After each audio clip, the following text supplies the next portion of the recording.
Daguerreo. Who's asking? I am. Yeah? And who are you? I ain't Daguerreo, alright? You got the wrong guy. I don't think so. You know what I think? I don't care. I think you should die!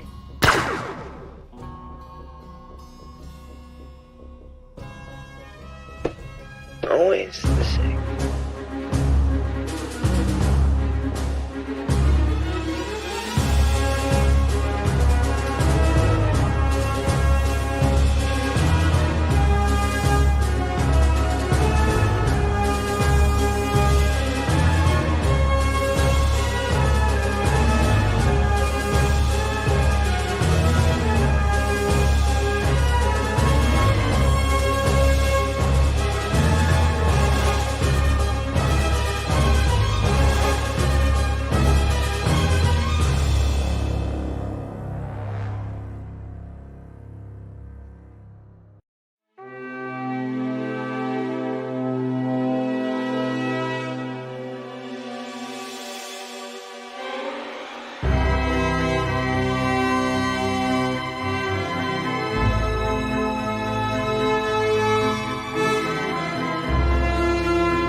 Here we go. Oh, wrong screen. You didn't see me.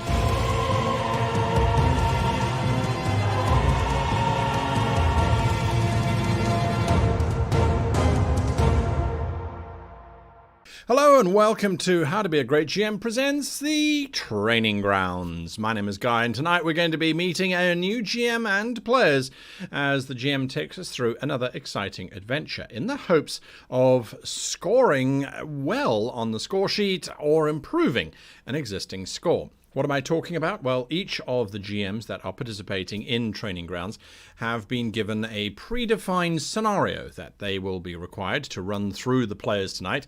The players are randomly drawn from those who volunteered to play in the game, as well as myself. And after 90 minutes of playing in the GM's world, the players and myself will get to score the GM based on certain criterion. The criterion I'm talking about is this. This is the scorecard that the GM will be aiming to try and hit the marks on. Now, bear in mind, the GM does not want to get the highest mark because that gives them no room for improvement or for betterment. This is not a competition about who is the best GM. This is a competition about oneself and improving on one's own abilities. Now, you can see we've got various categories there. We've got the rules. How are they applied? Are they applied correctly or at least appropriately? There's story categories. What's the tone or the pacing like? There are NPCs, critical elements of the game, of course. There's style, and then, of course, table management itself. So what will happen is each of the players and myself will give the GM a score out of 5, meaning that there will be a total of 25 points that they can score per item. And at the end of it, I will present the scorecard back to the GM and to you, the viewers, and take them through some of the salient points, areas that can be worked upon and improved upon for the following week. Of course, if this is the second week that they're participating, we will have that score sheet from last week. We will have a look at it and see where they should be aiming to improve. Now, at home, of course, you are watching this. You have that wonderful ability of not being completely ensconced within the game, not trying to play the game. So think kindly when you are judging these individuals and look at the scores and see how they would apply to yourself. At least that's part of the plan. But enough from me. Let's get on with the show and let's meet tonight's GM.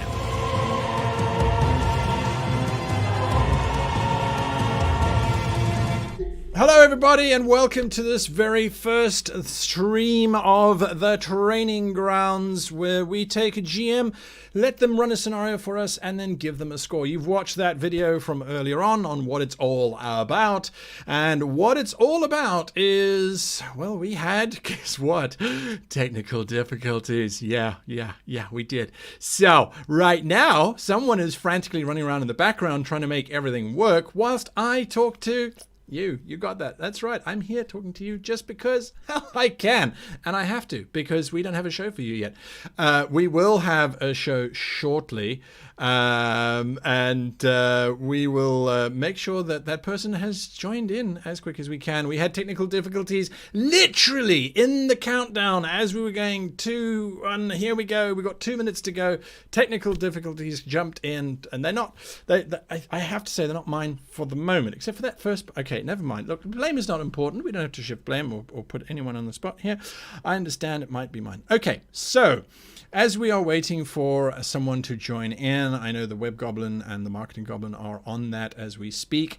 So there is that happening. The important thing to bear in mind with what we are trying to do here is the GM has been given a very cryptic 2 or 3 sentences from me in terms of the type of adventure they should be running.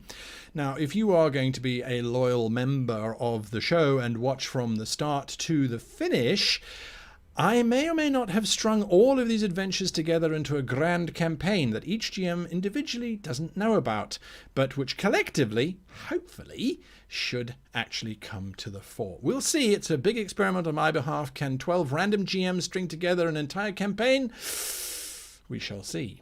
And they know nothing, Jon Snow. They know nothing. So that is something to keep on. Now, with regards to the scoring, of the GMs. The score sheet is only available to the players as well. We've basically been involved in running and playing the game. So we have the perspective of actually being players. As outsiders, you would be watching and observing and being perhaps a bit more critical, as it's not you on the spot having to make that fantastic roll to succeed or die in front of, hundreds of people watching this show. However, having said that, there is absolutely nothing stopping you from watching the show, from making your own call. The score sheet is available on the Discord server that we have set up to manage the training grounds. And I'm sure if we ask the Web Goblin or the Marketing Goblin very nicely, they would share that with everybody watching tonight. Actually, as a matter of fact, I can even bring it up, he said, fingers crossed. So there is the score sheet. You've seen it before. You've seen it now again. We will be giving the GM his scores at the end of the show. And yes, give yourself an opportunity to go through these scores and to actually apply it to the GM in question, or to apply it to yourself and see if you can improve in your next game. That is the bottom line there. So I am still waiting for someone to join. I'm watching messages here for people to join. So we'll just have to wait and see what happens there. Otherwise, we have to continue with just these players. Not that I'd be unhappy with that. And of course, being our first show, this was bound to happen, of course. So let's just see. I see there player joining now, says the Web Goblins.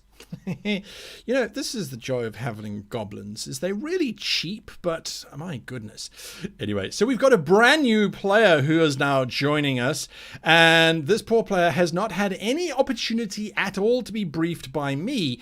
So what I'm going to do is I'm going to play a very brief video for you, which was going to outline some things to think about with regards to the rule set and the judging and the scorecard, I should say. So have a look at this whilst we say hello to our new player.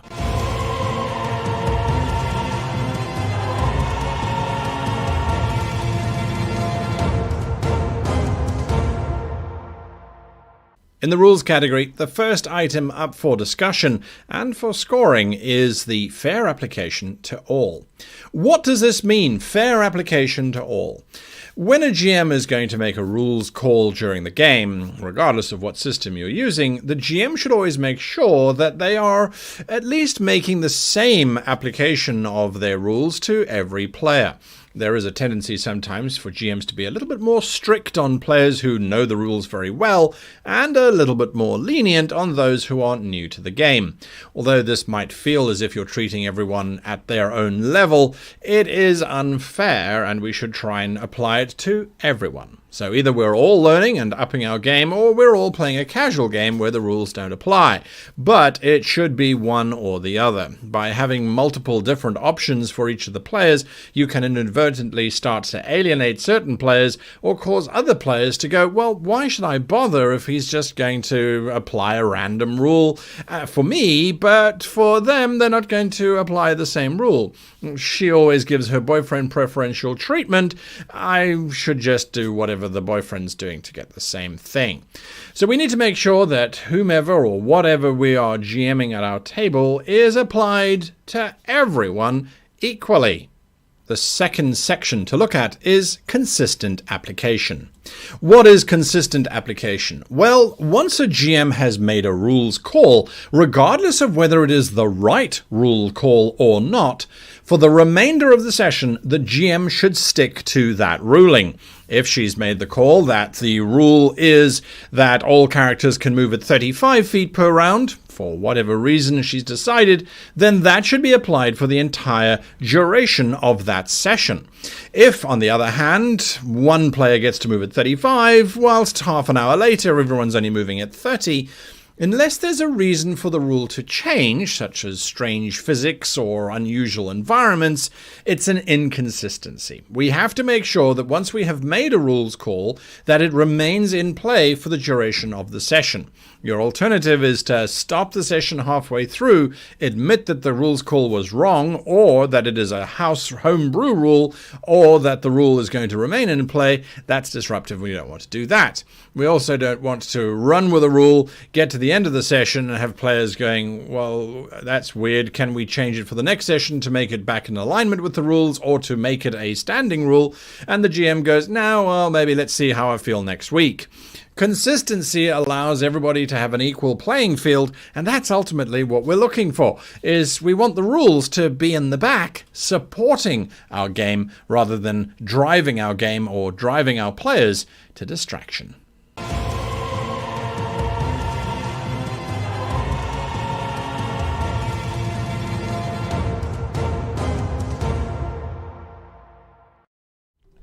Okay, so we are ready to go. We have our new player who has joined us.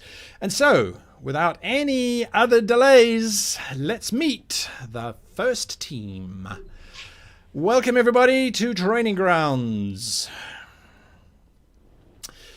Look at them all waving and not saying a single thing. How polite they all are. That's absolutely... There we go. Okay, so we have Stefan in the GM seat. Stefan, welcome to the show. And tell us a little bit about yourself. How long have you been a GM for? Okay, so my name's Stefan. I'm from Germany, and I'm DMing for about like 20-something years, but with breaks in between. Yeah. There we go. Fantastic. Why did you decide to come on the show? I decided to come on the show because I think you never stop learning, and it's important for me to understand where there are certain things that I can improve upon or in. That being said, I'm from Germany, so language-wise, that's also an opportunity for me to learn. Absolutely. Fantastic. Now, we have some wonderful players who have joined us as well. And although we don't have a time to get everybody's biographies on that, we're all here to play a fantastic game. And we've all got new characters that some of us have read through and some of us have not. So let's see who's done their homework or not. I'm joking. If we could just work through the table, telling the audience who we will be playing, that would be fantastic. And let's start with Michael playing Tajo, or however you want to pronounce it. Michael, how are you doing and who are you playing? I'm doing absolutely fantastic. I am playing the role of Tajo, the elven cleric of the god of light, as it were. I have decided to make this person quite intelligent and sage-like, and that is who I will be playing. Fantastic. Moving clockwise, we have Sasha the Fighter. Yes, I will be playing Sasha the Fighter today, and having a moment to look over her character sheet, she seems like a very, very conflicted person morally as well as just spiritually.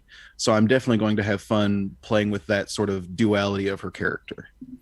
There you go. That does sound interesting. I will introduce my character quickly since you raised the issue of duality. I will be playing Ishka. She is a tiefling who has been cast out of hell because she was too bad. Or perhaps not, who knows? She's on this prime material plane, seeking a way to get back to homeland. And perhaps this elf cleric might be able to help, or perhaps strong Sasha, who is very conflicted as to whom she should listen to. That's who I'll be playing. We then have, let's say, Bracklor. Yeah, I'm playing Bracklor. He's a wizard, and he made some mistakes in his experiments, and he shrunk himself to 12 inches and is now trying to gain back his dignity. Yes, a small mistake. And last, but certainly not least, we have Benson. Hello, I'll be playing Benson. He is a gnome rogue.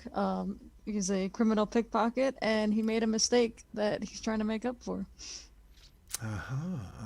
There is our ragtag bunch. And on that note, we now hand over to Stefan, who has 90 minutes to entertain us, thrill us, Or just have fun playing a game. Let's do this. Okay. Well met, dear adventurers. We begin our tale in a remote village with the name of Lorcan, a rebuilt trading town in a vale somewhere out there. News have come to your ears that the priests of the god of life, who have helped rebuilding the city, own a relic known as the Light of the Lifebringer, an ancient crystal which grants not only longevity to those who touch it, but also may offer a single wish at a certain day to a creature that is pure and honest at heart. And looking at the very characters in your group of traveling adventurers, boy, some of you need a wish, really. Today is the day of grand opening, but arriving early in Lorcan, you see that the annual ceremony not only attracted the many different folks, but also a traveling fair which occupies the marketplace between the city gates and the old towering church of the Lifebringer.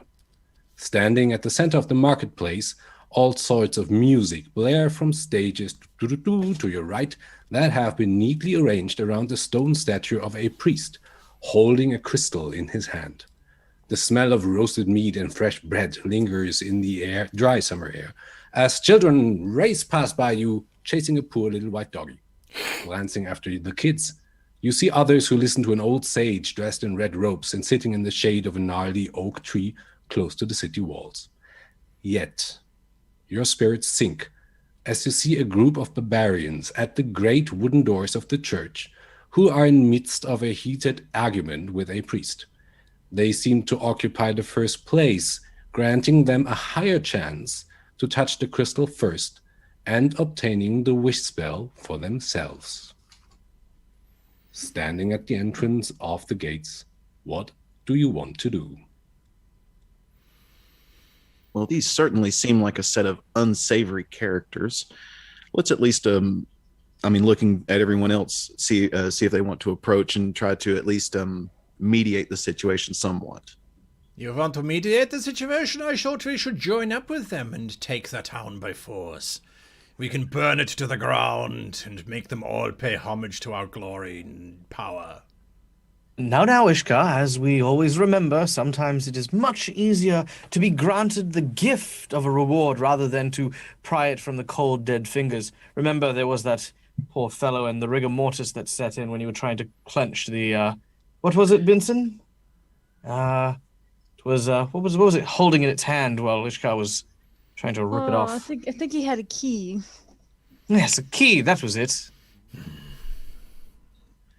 Well, I mean, he was trying to... Well, let's not let things come to blow just yet. So we can let's at least approach and then see what has everyone so up in arms, or at least up in tone, and then we can gauge better from there. So you're going to approach the barbarians at the entrance of the church. Okay. Mm-hmm. As you come closer, you see that the priest is holding out the hand saying, "Dear people, calm down, calm down. You're first in line, you paid the fee. We just need some time to arrange the ceremony. Just go with your friends, enjoy yourself at the festivities, and you'll be the first to go, which grants you chances for the wish." Nods to them, and he kind of wants to go to the door.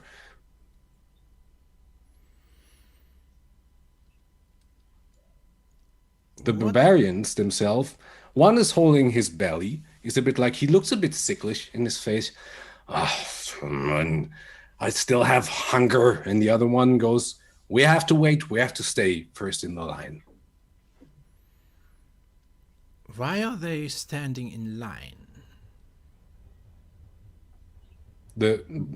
I assume the priest heard that. And he turns around and says, "Oh, it's the grand day of ceremony. I guess over the course of the day, many will come and try to, after paying their fee, go inside and touch the crystal to have a chance for the wish and to be granted longevity." How much is this fee to enter? Oh, it's just a gold coin, a small fee. Well, so of course I will go digging through my coin pouch, produce 1 gold, and offer it to the priest. Oh, you can pay your fee now if you want to, and then go and enjoy the festivity, if you like. So we pay you We pay you 1 gold piece, and then we touch the crystal and we get a wish? Well, you certainly have a chance to get the wish. What do you mean chance? One of the barbarians snickers. First come, first serve. What do you mean chance? Well, the story's told that whoever comes first, or the earlier you are under the morning light, the chances are higher, I guess. You're a bit late.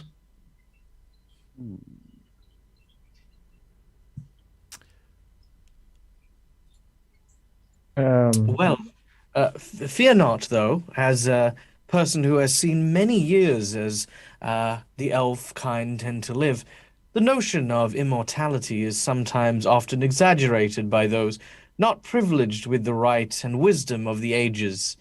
Tajo kind of very passive-aggressively kind of looks towards the orcs when he says that, especially the bit about those not blessed with long life.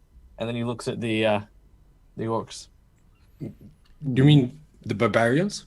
Oh yeah, the barbarians. Sorry, yeah. Oh yeah, they're human. They're human. They're not. Oh, human barbarians. All right. Well, Yeah. Yes. Okay. Well, they scowl back at you like, well, when we touch the crystal first, probably our chances are higher having a longer life than you. I want a word. Come with me, everybody. And Ishka moves away from the barbarians and the priests, sort of trying to find a quiet area where there's not so much of the festivities going on. Sasho follows. As you move away, shoulder. As you move away, you hear the older barbarian saying to the younger one, "I'll buy you some food. Just wait. Just don't drink that cow juice again." And the other one's like, "Oh, okay." Sasha just quietly chuckles to herself.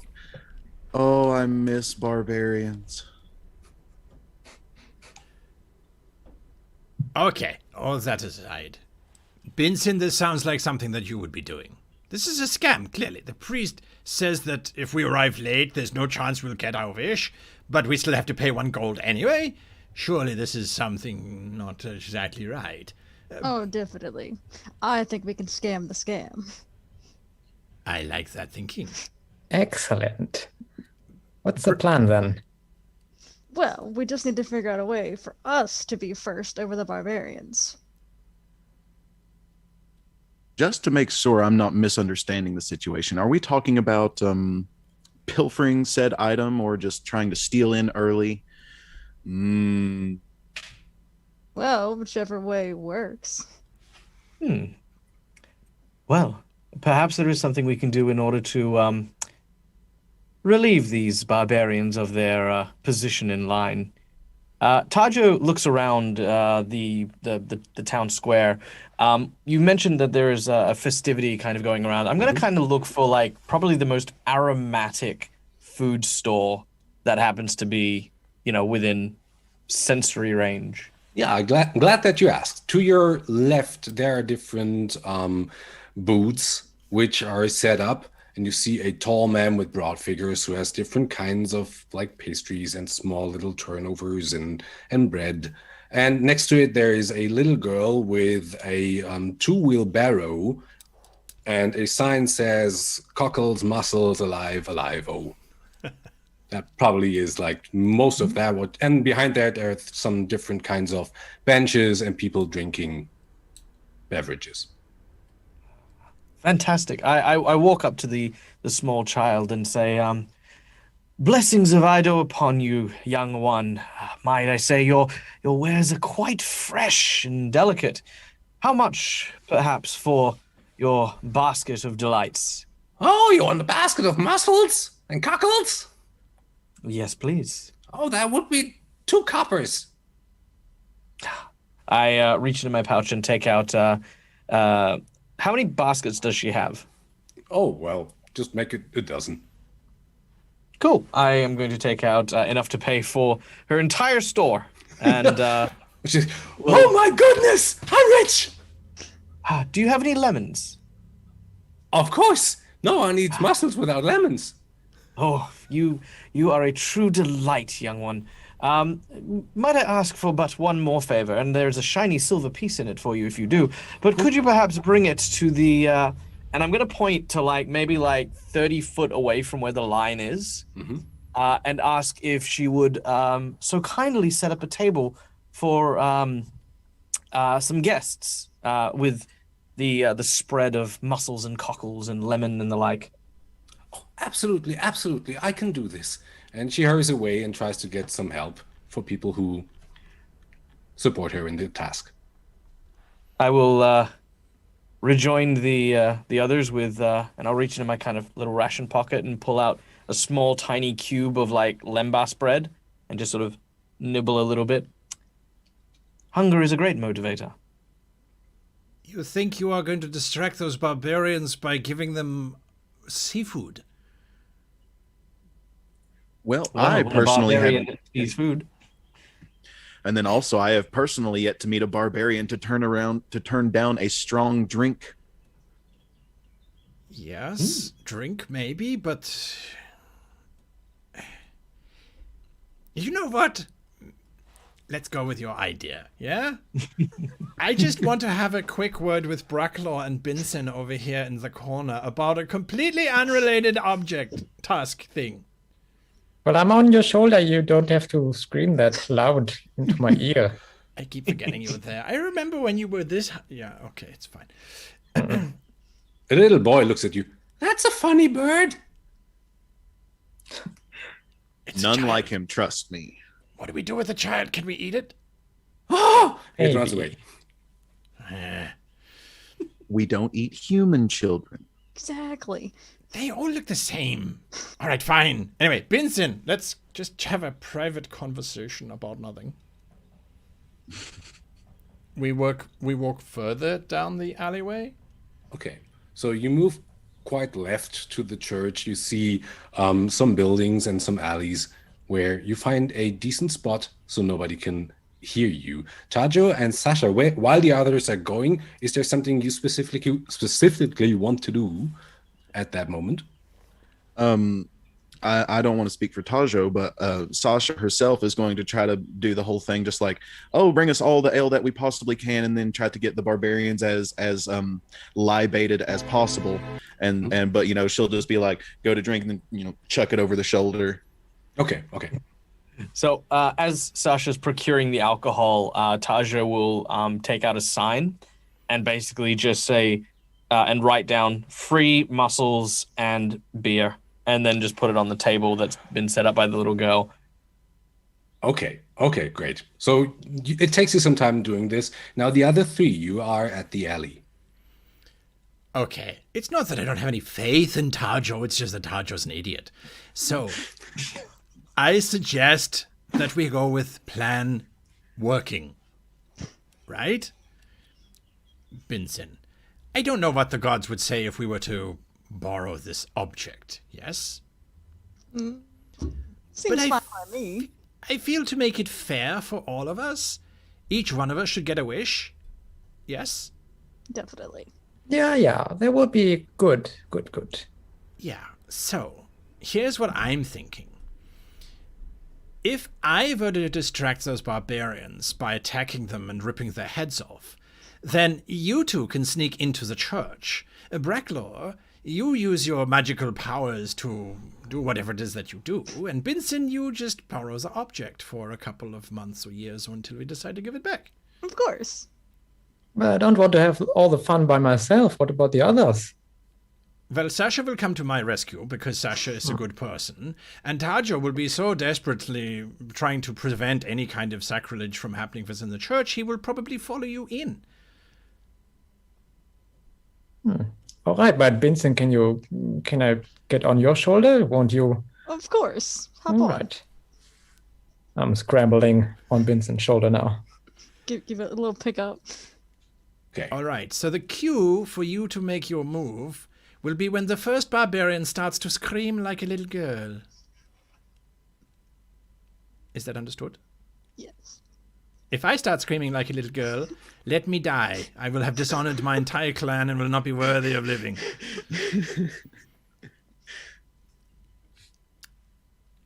Okay. From that scenery, the camera kind of like flows back to the marketplace, where two small benches and a table have been set up, and it's covered with mussels. Taji, you stick your sign in it saying free mussels, and you see the one barbarian like shaking the other, I'm hungry, rushing to the middle and just start gobbling down mussels. Oh, that's good. That's good. And of course, as he's doing so, Sasha's just like, now don't forget to wash this down. Oh, beer. He guts it down and entirely soaked with mussels. That one is absolutely devouring it.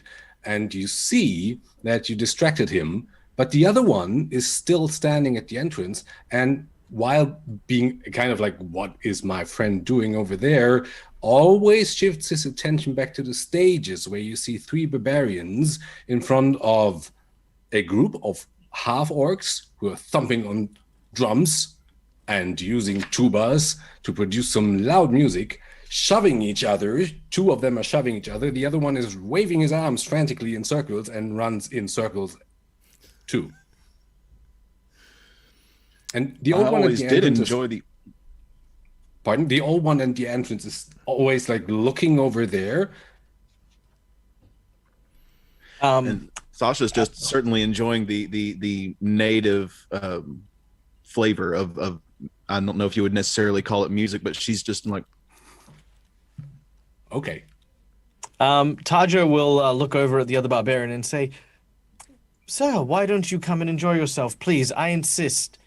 And Tajo is going to create this mote of glowing light around his hand as he casts Command as a level 1 spell, and is going to give the command Eat. Okay. I think he has a saving throw against this. What is He does indeed. Yeah. So what is your spell save DC? Okay, so my spell save DC is a 12. A 12. He goes stiff, turns around and says, "Oh yes, I'm hungry indeed." And just passes by as you see that Ishka, Bracklor, and Binzen are coming from the side. I think Ishka is eyeing you with eyes like this, most likely. As the other barbarian just left, and Sasha, you see him also sitting down, very robotically saying, "I eat mussels," and puts them in his mouth. hey, Here's like Tajo's plan is working. In which case we just accelerate ours, yes? Or do we actually stick with Tajo's plan? Maybe we should probably actually just follow Tajo's plan. I don't know what's going on. I'm No so confused right now. Well, okay. I'm going to try and sort of, as he comes out of the line, like before the line sort of collapses and eats up that space, I'm going to try and sort of sneak into that little gap there. Well, maybe I presented it wrong. It was not just like the barbarians in front of the door. So as they are gone, and Tajo, you are now in front of that door, where a line will fill up over the rest of the day, you see that the door squeaks open. Both doors squeak. And the priest stands in front of you. Huh. So you're first in line, I see. Yes, it seems as though Ido's will has seen to bless me in first position. Eidos, so you're a follower of the god of light? Indeed. The god of life himself bows to you, and seeing that you come from another chapter, we think that half the fee is absolutely acceptable for you and your friends.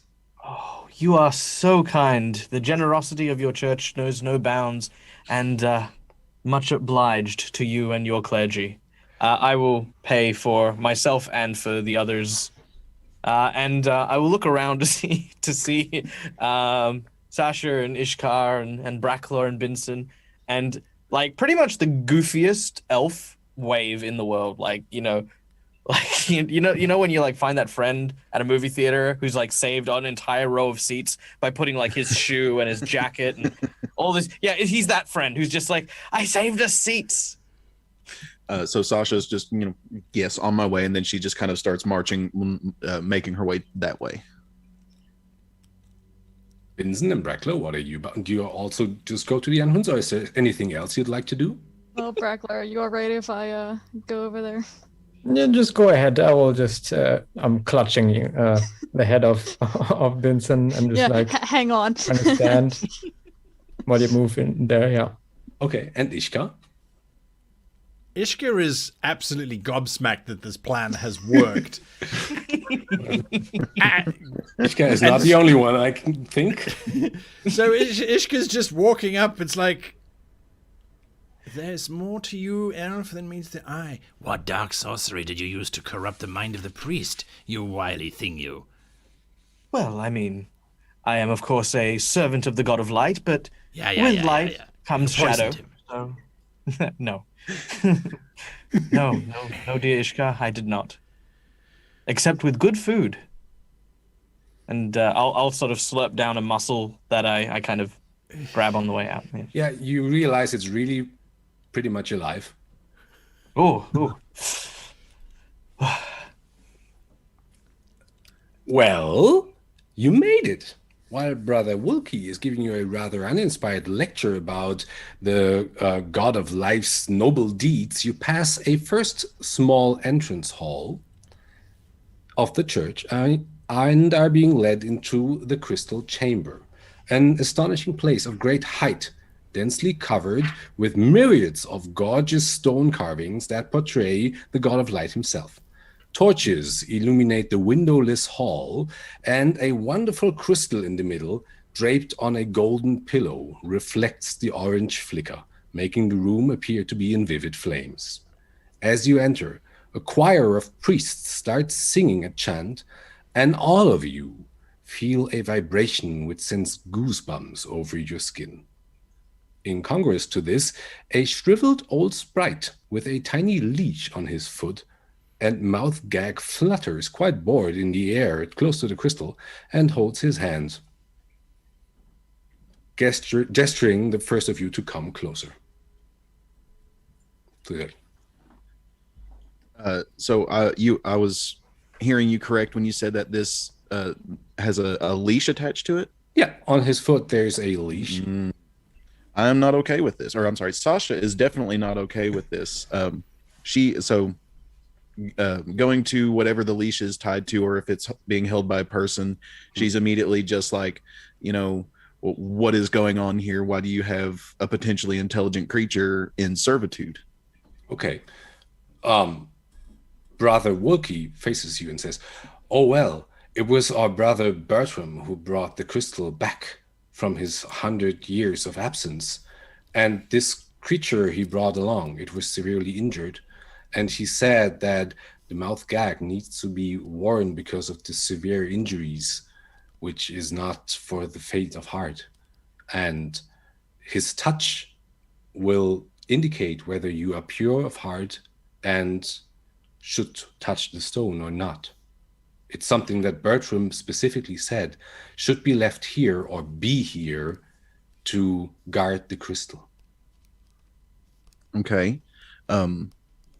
What would I necessarily need to roll in order to call BS on that appropriately? Because given Sasha's backstory, as basically she was more or less forced into joining an order of paladins after her criminal background, she is very suspect when people of a high and mighty nature just like, you should do this because we tell you and we are the good people. Okay.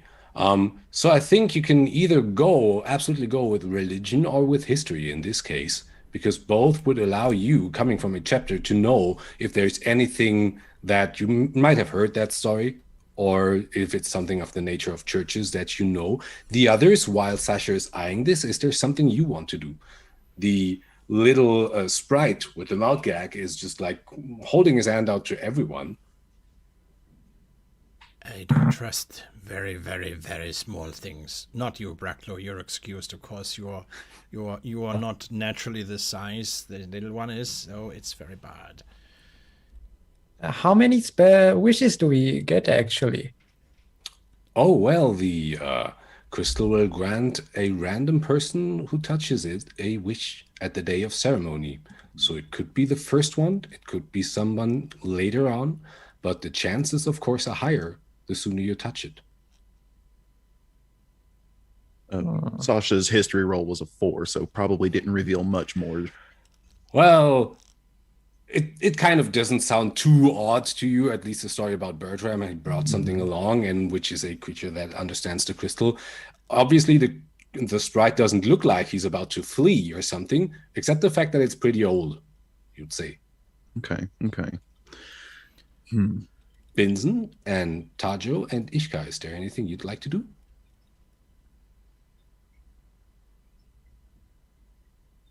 I don't think so. I mean, part of me wants to try to free the little guy, but can't exactly do that in front of the priest. So. Also, the chanting is getting louder. Ishka and Tajo. Brother Wilke. It is Wilke, yes? Yes, Wilco. Wilco. Oh, sorry, Wilkie. I'm wrong. Wilkie, yeah. How many people would you say are in this grand edifice of yours? Are you a big order? You have 5, 10, 16 monks here? Or is it more like 100 in your chapter? I mean, it's very impressive building. I mean, just look at the work over there. I say, pointedly pointing away from everything in the room to the back. I mean, that's clearly a carving of a thing. Yeah, would you roll a deception roll for me, please? Sasha also wants to roll a deception just to be just like, A flat 10. A flat 10. Wookie just stares at you. Yes, this is very interesting indeed, but you see that he's not going to move, and he's not going to fall for that. But still, you should choose within your group, and you see his eyes fling over to Bracklaw. If there's anyone who is probably in need of a wish? Why would I need a wish? Well, okay, I don't know. It's just that I have never seen a dragonborn being 12 inches. It's normal size? wouldn't you mind being a bit bigger? Well, if you don't mind. You could wish for 13 inches. And he shyly flies up from Vincent and is like, you guys okay for me to try it? And he goes to the leashed person, yeah. Okay. Yeah. Oh, Ishka, is there anything? I'm just... Tajo, is there any chance that Bracklaw might just explode? Tajo takes a moment while Michael gets his breath. Right?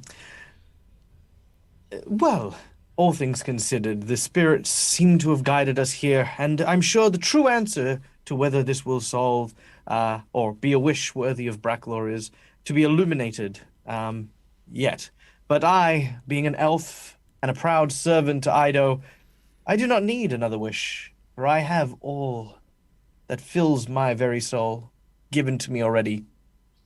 So Bracklaw, if you feel as though perhaps there is something deep within your heart that you would want, I suggest now you reach your hand and embrace the purity of this fine, strangely gagged creature. I touch the hand of the gagged creature. Okay. Yeah. The sprite touches.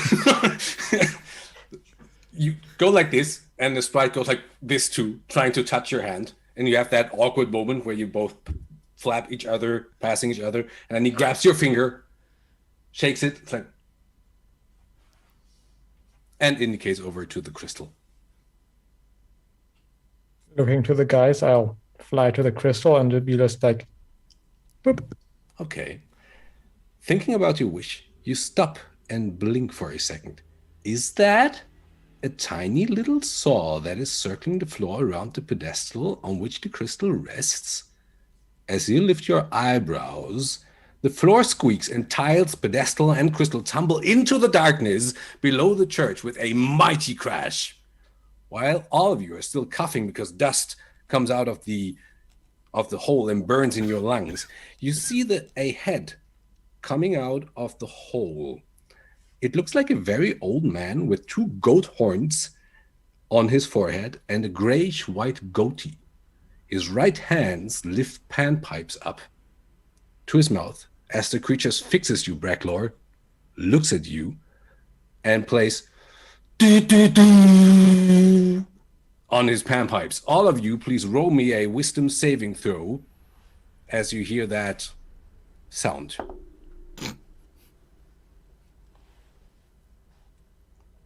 Sasha got an effective 12.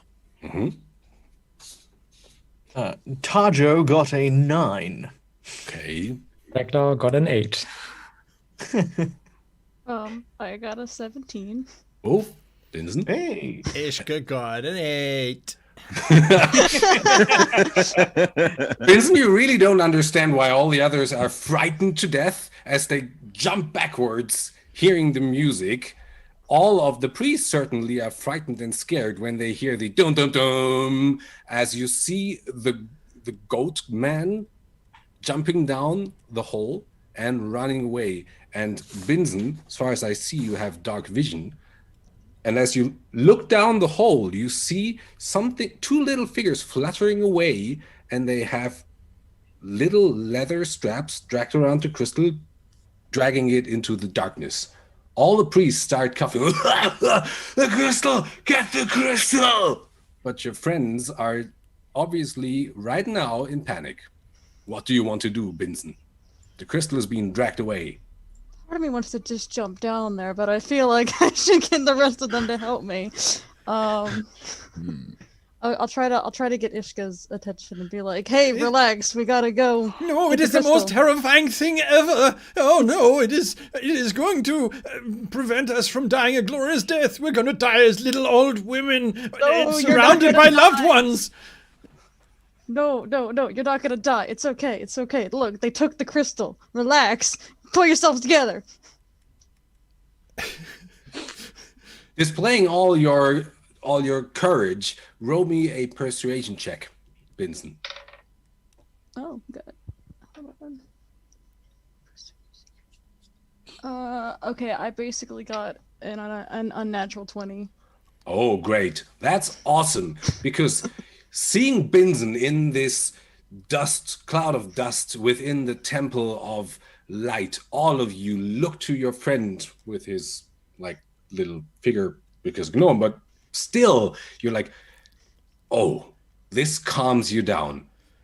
You don't know why, but Binson looks like the natural leader of your group, showing that he has the strength to pull you through this. As you hear the crystal clunk, clunk, clunk, clunk, clunk, clunk, leave into the darkness. The priest scream, "Get the crystal!" What do you want to do? Well, Tajo is going to cast light, and as it illuminates this tiny spherical orb of energy, he's going to send it downwards towards the opening to make it brighter. Okay. After he sends his light spell down there, Sasha draws her great sword and then just goes, huzzah! And then just feet first down the hole. All the priests go, Binson, Bracklor, and Ishka. I'll jump down the hole. Bracklaw's like shoving Ishka towards the hole while flying. Yes, I'm going. Come on. What was that power that funny little hairy thing had? I've never felt so embarrassed in my life. When I find him, I shall cut his head off and drink from his skull. But I will not be happy. I jump down the hole. Tajo will go to jump down the hole and will tell Brother Wilkie, "Do not worry, for we shall return the crystal from the darkness to the light." And then I'll jump down. Go, run, he says. And as you jump into the darkness beneath the tunnel, your light, which now, like, it doesn't cast really any shadows, that's not what the light spell does, but you see a rough tunnel that's carved under the stone below the church, and it leads to a T-junction just some feet away in front of you. A glowing light in the left tunnel of the junction slowly fades, but the horrid smell of sewage burns in your noses, and you hold your breath. The sound of something heavy is being dragged on stone screeches in the distance, echoing in the tunnels before you. Sasha's in the lead, right? I think Sasha was the first to jump down. And we're basically entering this chase behind the crystal. I guess all of you just want to run behind the crystal. So all of you give me an acrobatics check to see whether you can chase behind the crystal or if you're falling behind. Sasha has an unmodified 14. Okay. Tajo has a 22 with a natural 20. Bracklaw is flying with a 13 behind them. I got a nat 20. I'm sorry, this is gonna seem sus. Oh, that's great. That's awesome. But I think Ishka is having a problem. Ishka has stopped. And is currently looking at her battle axe that she holds in her hands and is very quietly berating herself for being a coward and a letdown to her entire family, and that she should just abandon this entire folly and go back to tormenting souls in hell, because she's clearly not cut out for this. She is having a crisis moment of note. And yes, on my roll of 4, she ain't going nowhere. Well, Ishkar, your baggage is keeping you weighed down. You must relinquish it in order to keep up with everyone as we travel. A little piece of music was able to stop me. Your plan actually worked. You got us into the church in the front. The world has gone crazy. This is not supposed to have happened this way. We were supposed to have killed the barbarians in glorious combat, then pillaged the church and gone off into glory. Not be stopped by music played by a little child goat thing. So when Ishka starts, kind of just bearing her soul or at least her insecurities to everyone, Sasha, she just kind of chunks her great sword down into the muck or whatever to leave it sticking there at the T-junction, goes over there and just starts jabbing her finger into Ishka's chest plate or axe or whatever the case may be, and just like, I never expected to hear such words coming from someone like you. I watched you rip the arms off of a kobold once. Did that, and that was amongst 20 of his friends. Did that stop you then? No. That was an effective 23 on the intimidation check to just be like, nut up. Pardon my language, by the way.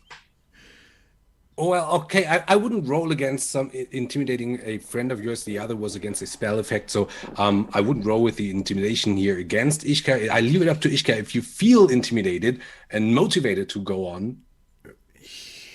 Sasha touched my axe.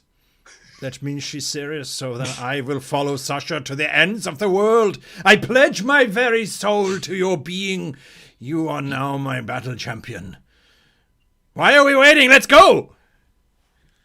So Sasha, go ahead. No, sorry. Sasha goes back to the T-junction saying, when I got here, I saw a light go around the corner that way, but I did also hear something coming from the other direction, and I cannot immediately tell which way they have gone.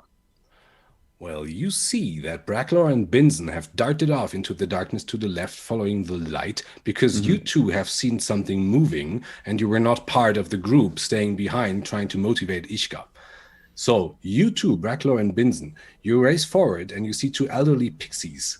They are trying to heave the crystal through narrow, rusty sewer gates.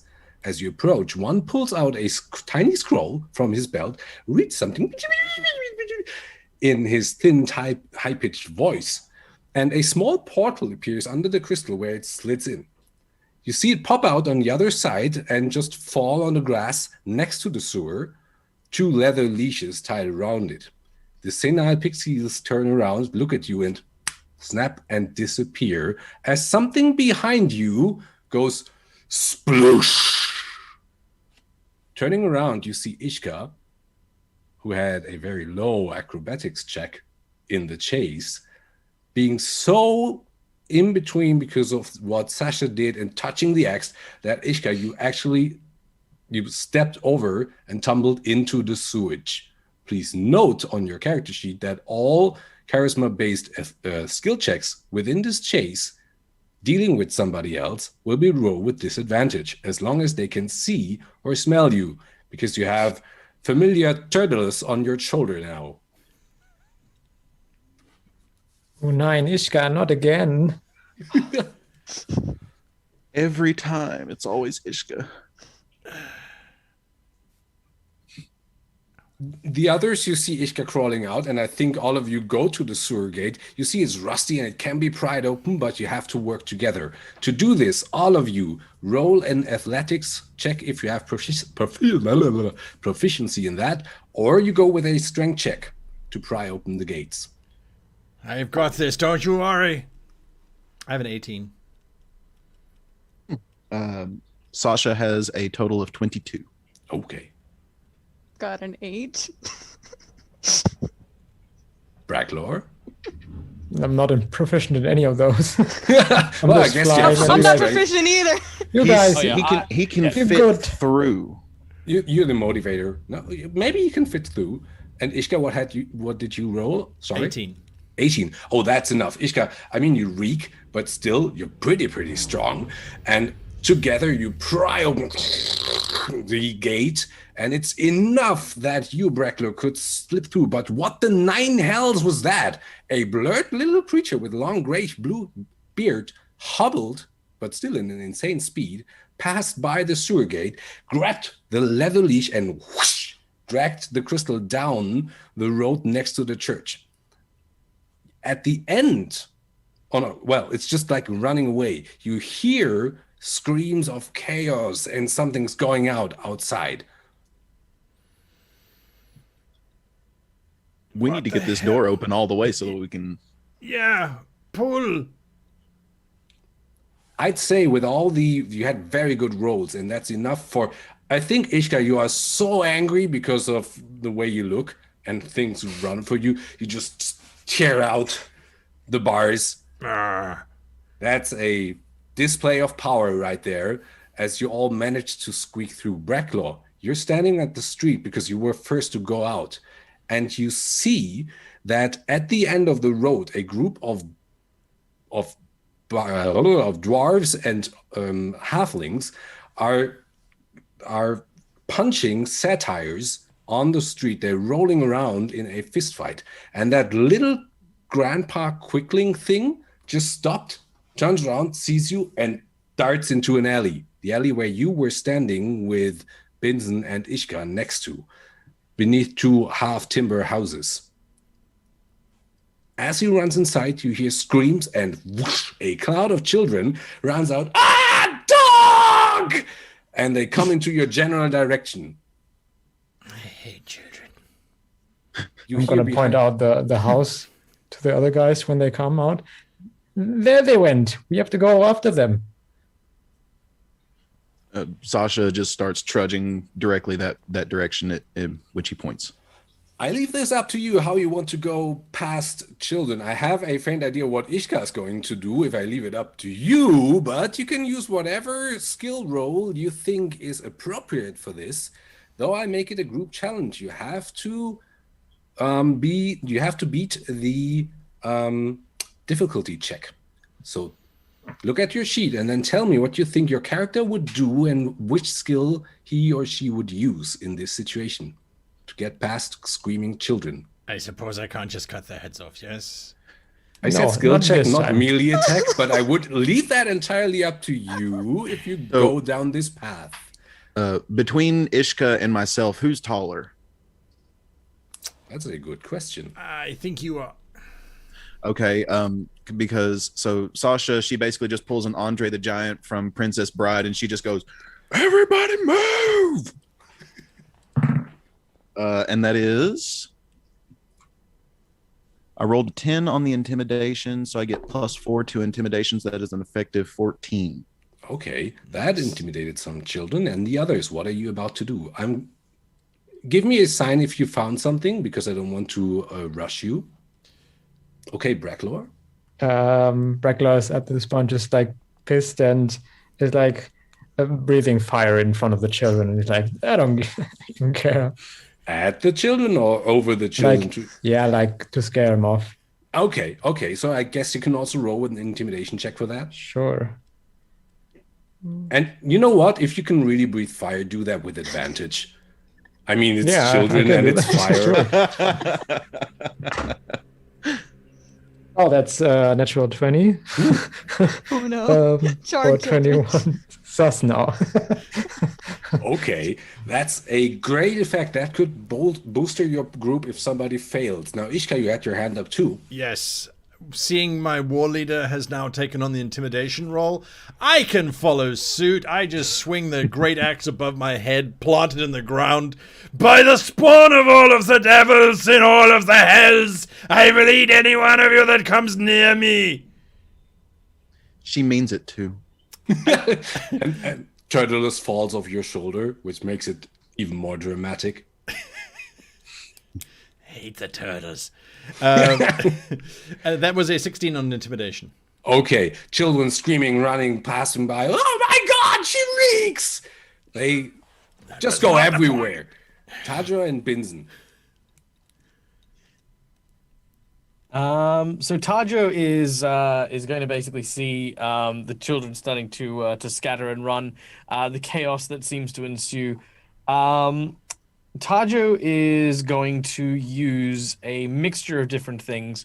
Because he wants to be intimidating, but Tadro is not really a very scary individual. He's going to do this player-wise as an intimidate, but character-wise because he thinks it's the nice thing to do. I'm going to take my holy censer out of my backpack and fill it with some incense, and then cast Sacred Flame upon the incense itself to make a glowing light of this incense. And seeing Ishka's sort of permeating smell, I'm going to start swinging it around my head, like trying to basically get rid of the smell. But what it looks like is this mad as heck elf swinging this flaming flail. Whoosh! Power of Ida upon ye! As I'm following Ishka, also making an intimidate check with said thing. Okay, great. So that is an 18. Oh, wow. Absolutely. Children, they cover their heads, they fall on the ground, bow before you. Oh my God, the priest commands us! And try to just get away from you. As Binzen. Well, they're all doing great, so I just want to nimbly get around this chaos, so probably acrobatics. Okay, cool. Okay, cool. Yep, I got an 18 plus 6, so yeah. Binzen, you're already like the acclaimed leader of the group, even though probably not all still accept this. Could you describe how you do that and push your way into the alley? Let's see. I'll push past some kids, maybe jump on top of some heads, kind of like crossing a stream but full of children. And then, maybe do a flip and land next to the door, and yeah. And all of the others, you see this, and as a full group, because you did so well, you're all inspired. You can check your inspiration on your character sheet for the way you did that, because it was such a display of might what you did. You, Binzen, enter the alley, and you see an enormous black watchdog with a spiked collar. The small white doggy that the children chased at the marketplace is standing under the doggy, barks at something that's at the ground, and you see the quickling. It looks like a grandpa quickling, you would say. He's just dragging himself away from the dog. Makes some noises, and the dog has the crystal, or he has the leather straps in his mouth, shaking it from left to right because he stopped the quickling. What do you want to do? He did not notice you, though, because both are looking at the little creature. Perfect. If I'm not noticed yet, I would like to try to get around it. So, Okay. How'd you do that? stealthy time. I'm gonna try to sneak by. Okay. All right, so that is a 13. A 13. Actually, this is enough, and you are close to the dog. You're now behind the big black dog. The white doggy just runs behind the little quickling, dragging himself away, running in circles. You know, all of us know these little dogs who just jump around all the time, and they do nothing, but they're extremely loud. They're like the loudest dog out there. Exactly. He's doing that thing to the quickling who covers his ears and tries to get away. The other one hasn't seen you. You have a good chance of using a sleight of hand to get the crystal from his mouth because he's just gone berserk. But past by the dog, you see your friends entering the alley. I'm gonna try to steal it. Okay. Then roll for it. I only got a 5. Don't think that's gonna happen. I'd like to point out that we could break the rules here out for dramatic effect. You're still inspired. You should normally would say that beforehand when you roll, but I'd allow you, under the given circumstances, to re-roll if you like. Sure, let's do that. Nope, it didn't get any better now. It's just a 6. Oh, okay. Thanks, inspiration. You failed us. The dog sees you. He's a bit scared at that point. Jumps into the alley, and then you hear him run around. He turns around, whines, and darts past your group without the crystal in his mouth. All of you stand in front of that side alley, which leads back to the marketplace. And now it goes like another way around. And you see an old withered, I'm going to mispronounce that, dryad. Is it dryad in English? Yeah. Perfect. So you see an old withered dryad that looks more like a frail stick that comes in front of the alley. And he drags behind himself footprints that looks like they're painted with dark acrylic paint. The smell of mold creeps into your nostrils as it leaves its rotten arm and points with his finger covered in sicklish gray bark skin at the crystal, which is halfway distance between you and the druid in the middle of the alley. The heart of the Feywild belongs to night, it calls in a language that you understand, and whips through his sicklish green hair. Creatures of the Feywild, we have traced the imposter, Bertram, and the thieves who got the crystal. Attack! And you see a satyr and a set of pixies rushing into the alley. Roll initiative.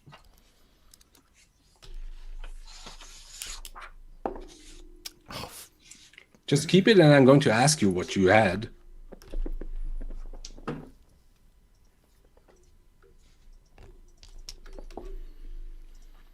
I told you this world was upside down first. You get us, your plan works, Tajo, then suddenly someone else steals the crystal before Benson can get there. Who else is a better thief than Benson? Then children start bowing to you? Not to me? What is this? This is insanity. This is crazy. And now the little dog has been running into the thing, and there's a tree talking. It's just nuts. Well, you know, Ishka, if the dog did, of course, manage to touch the crystal, it might also be an immortal dog now. We can't let that happen. Okay, each guy's baffled, so we go with Tajo. What did you roll for initiative? I got a 17 on my initiative. Okay, Tajo has got a 17.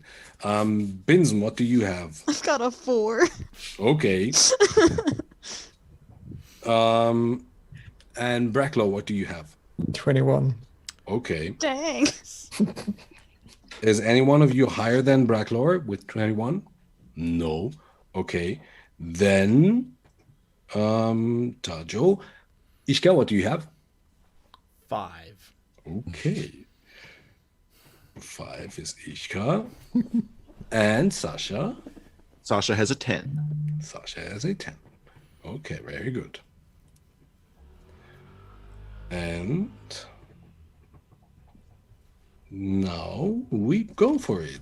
And the first thing that happens is that the satyr bows his head, and you see he has this gray goatee. You don't know where he came from now, but he darts through the alley. And who's in front of you? Who's standing first in line? Closest to the dog? Well, like in the middle of the alley now is the crystal. The white dog just also ran away. And at the end of the alley, you see the dryad coming with all the fake creatures. And you're at the other end of the alley. Well, if Ishka has an opportunity, she would be moving to the front to protect everybody else. Fair. If all the others agree, so Ishka, you up front, and the satyr runs screaming at you and tries to ram you with its head. Bring it, Billy. And Billy knows what he's doing and punches you with the head into your stomach as he effectively rolled a 17. And that hurts, my friend. That hurts. That hurts badly. That actually is 7 points of damage. Fine. And you see Ishka is hit by the goatman in her stomach. Ooh!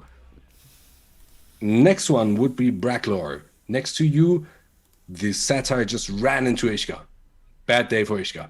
Can I get them all into like a 20-foot, not cube, but a sphere? Who exactly do you mean by all of them? The satires. It's just basically a satyr and a bunch of pixies and a dryad. Oh, okay. Dryad. Oh God, why did I pick that creature? And the pixies are on the side of the satire? Yeah, absolutely. And I want to aim at them, and I'm going to throw up some sand, and I'm casting sleep. Lieber Sandmann, sleep now. Oh, okay. They understood that Fey German singing. Get my 5d8, that is. 5d8. Give me a second. Sure. I've got just one d8. Taja, you would be next, so probably, but I guess you already know what you're going to do, knowing you from our 70 minutes we already shared in our life. It's a 26. Okay, a 26. That is enough for the pixies at least to fall over. And I think they have a saving throw against that too, do they? Let me check. For the sake of quickness, we just say you blow out the candles of the pixies. They just poof, fall to the ground. But the dryad, oh God. That creature I'd give a saving throw. And I think the dryad managed it, shakes off the effect and eyes you. And the eyes go pitch black. You still can move, Bracklor. I'm gonna hide behind Sasha. Smite them, please. Tajo, the little dragonborn, just flutters by and just holds on behind Sasha.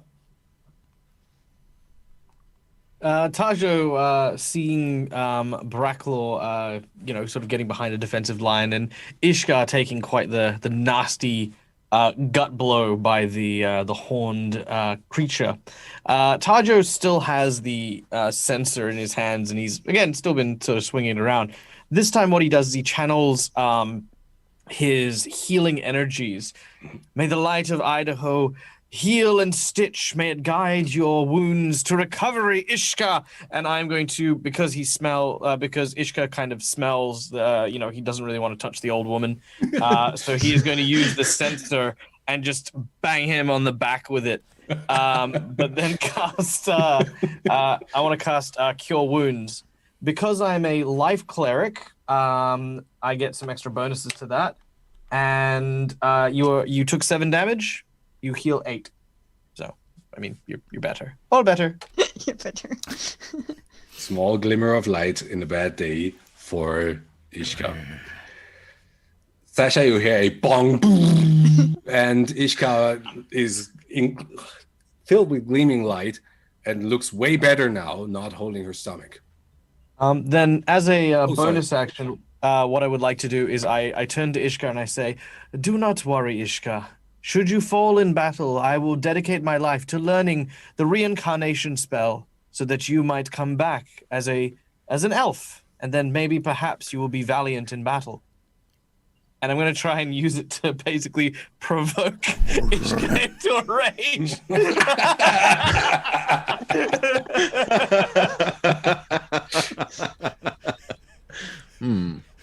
Well, as the first thing that Sasha does is she tries to get herself between the satyr, I'm unsure how to pronounce it, but she wants to do her best to get herself between that and everyone else in the party.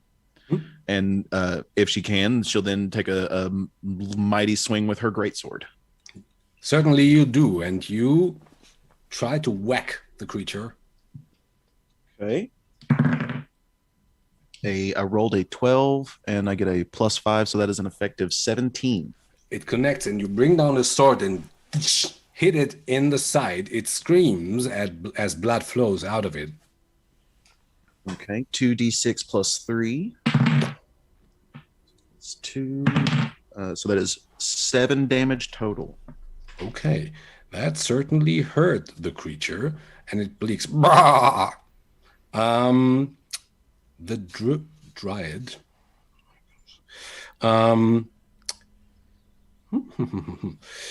It looks at Ishka and connects at you with its black eyes, and you feel as though the creature with its charming power tries to ask you for your assistance. Now that you're healed and ready in battle, you could tear off the heads of your friends if you just turn around and chop at them. There's only one friend whose head I want to tear off right now. Well, the voice in your head changes like, then you can chop that head off. It's up to you. But please roll me a wisdom saving throw. Oh, you 4. That is not enough. No. And going with the drama, I said it to Binzen. Now I allow it to you too, Ishka. You can re-roll using your inspiration if you like. But you could also call for blood and kill all your friends. I feel like I'm gonna go with the inspiration burn, but it's only because of time. 6. Well, there will be blood. Ishka, it's your turn, as the druid points to your friends and says, choose. You want me to turn into an elf?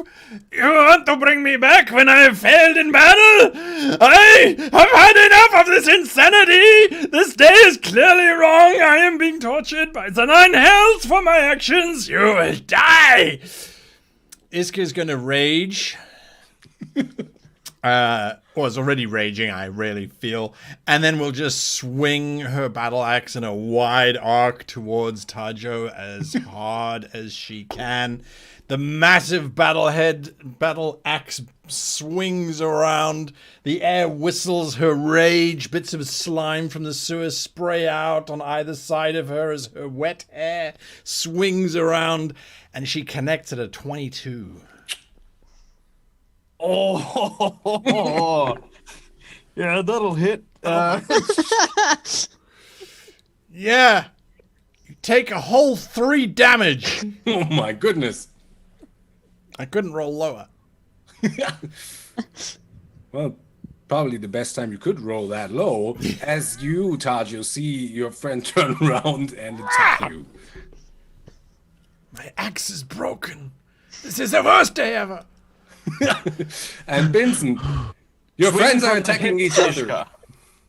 I want to try to shoot the dryad for, magicking Ishka. So, yeah. Go forth. Oh no, I got a 1. Well, that will not hit.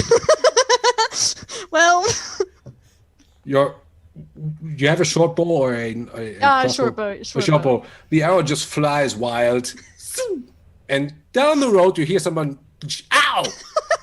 I hit something, just not the target. Do you want to move? To your Um, left, you see Sasha still battling the satyr or whatever, and the gnarly oaken creature tries to go forth and wants to go to the crystal. Sure, I'll move a little closer to the crystal. Okay. So if you go all your speed, it's like half the distance to the crystal. Yeah. Okay, good. The satyr is back on, scowls at you, Sasha, and tries to hit you with a small short sword that the beast pulled out of its trousers. A 19, that hits you, most certainly. But it only connects for 5 piercing damage as it slices through your armor. And then it's Bracklaw's turn again. The satyr just hit your friend. Ishka's wild, smacking Tajo. Binson reluctantly goes forth, and the druid at the end, calling himself Knight, is trying to reach the crystal. Ragnar just throws his hands on his head and is like, "What do I do?" And would you know that the spell would be broken if he dies? Well, that Bracklaw knows. If All right. something that tries to charm is dead, the charm ends. I'm going to fireball his ass and Okay, why not? yeah, cast that. So that's a ranged spell attack. Mhm. It's a natural 18. Plus, I don't know, what is it? Oh, that hits. All Absolutely. right. 1d10. 2 fire damage. Okay, but you see that the effect is even harder as it looks like a little dried twig and it starts burning. It slaps itself. That hurt, but it wasn't that much. It could have been better. You think if you invoked more power and the spell would have been more powerful, certainly the effect on that twiggy creature would have been even greater. Tajo. Tiefling. Tajo reels back from the swing that Ishka took. It was shallow, but enough to cut through his armor. As Tajo looks, he places his hand on the bloody wound, and then looks at it, and then looks at Ishka and says, I understand. I may have gone too far, but know this, Ishka. I forgive you. No! Do not forgive me! You should fight me!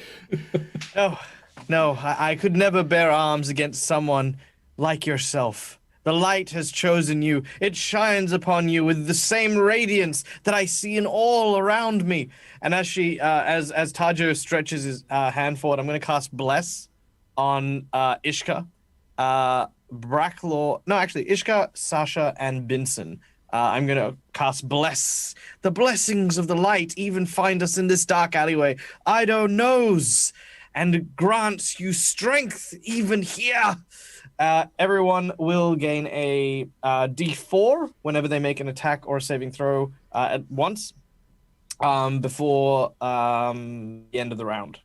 Or before a minute. So you got a minute to use it as a charge. Nice. You get a 1d4. So yeah. And yeah, that's what I'll do. I'll just forgive Ishka as a bonus action. Taja, who was that to? Sorry, I didn't catch who you cast it on. So Ishka, Sasha, and Binson gain Bless. Sorry, Blackmore. Well, Picking certainly, favorites.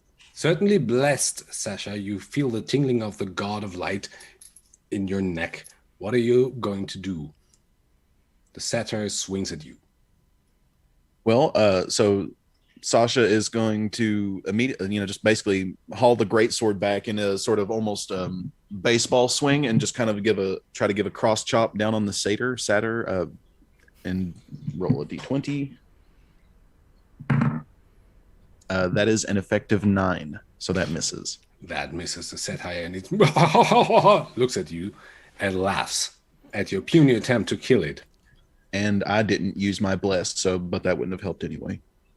Well, you rolled a 9, then you have a bonus of +5, I guess, if I've seen that correctly. Sorry, I rolled a 4 and I had a bonus. So the total was 9, but even with my bless, I would have gotten a max 13. No, I think that would not connect to the satire. So it still laughs, even though you both calculated it for a second, and it still laughs. The druid, Benson, you see the creature walking up in front, taking the crystal on the leather straps, holding it up and says, "The heart of the Feywild. Will you come back with me?" Drags it back and just turns around and tries to leave the alley, not giving you a single glance, showing you its backside, leaving the oily footprints. That's everything the druid does. Ishka, it's your turn. Tajo blessed you. He mocked you with the spirit of his goddess of light, or god of light. I'm still under the compulsion to attack Ishka, to attack Tajo. Well, it says for 24 hours, so I guess yes. I will gut you and wear your intestines for garters as I dance upon the grave that the peasants will dig for you once I have cut their heads off. I hate everybody. Hit an armor class of 14. That'll miss. And Taja will say, "It is okay. I still love you, Ishka." No, stop the pain! That's all that Ishka's going to do. Okay. Binzen, to your left, your friends Tajo and Ishka are... Well, Ishka's trying to smack the hell out of Tajo, and he's just complimenting her for doing so great. But the druid still's trying to leave, having the crystal in its hand. I need to stop the druid from escaping with the crystal. So, why don't I just try to attack it since it's turned away from me? How far away is he? Well, I'd say it's in your range. You can run up and try to attack it. Yeah. Though you're going to leave some sound. You may create some sound. Probably going to look over its shoulder as you run across with your hand, a weapon in your hand. Yeah. What are you going to do with which weapon? My rapier. Okay. Just gonna try to get him in the back. So, I guess I'll use the D4 for attack. So I'll roll both of those. All right. Oh man, I got a 1 again. Darn it. You used all your luck in the beginning as you put your rapier into the wooden creature, which is like wipes it away. It's still not very impressed though, as the satire, which is blinking, tries to attack Sasha. Sasha, it hits you again with this sword. Having rolled a let me check. It rolled a 20. I guess dirty 20 hits you. Yes, Sasha's AC is 18. Okay. And that is 9 points of damage. Ooh, I've got 1 left. Okay. It sticks its sword into your belly, turns it around like, "You're going to die."